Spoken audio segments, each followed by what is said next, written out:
Iaô, Kadochicó, o deporte. Chile è organizzatore di Copa America che sta già web spera che Copa America vince singo start era nuovo spera che il fanatico non llega per l'ubitare scandalo di corruzione che sta sacudiendo FIFA e cosa di magia di football suramericano.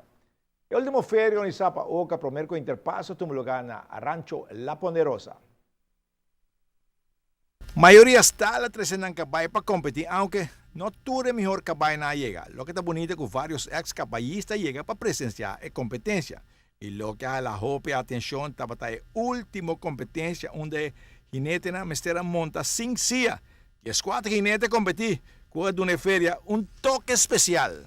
Só começar para o rancho, para assim não ter uma ideia de quanto cavalo tem, quanto cavalo também de foi, e também preparar a logística para pessoas que vêm a for, make sure que tu tens style, turcos preparar para assim nos dar um bom serviço.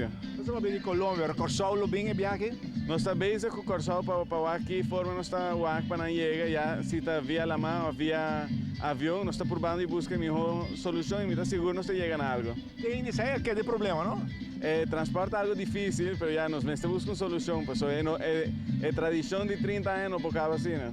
Você Corsol tem vários cabalhos que não compram de Aruba e não quer bem competir com não, é parte de transporte, tem ainda um ponto difícil. Sim, é um ponto difícil, não quer bem que cabalho que não compra aqui não, e também não compra hobby cabalho de merca. O weekend que também não está preparando, exatamente a última feira de não também, prometo interpasso também. Sim, então interessa grande na Corsol também para vir Aruba para interpasso, não? Sim, interessa hobby grande.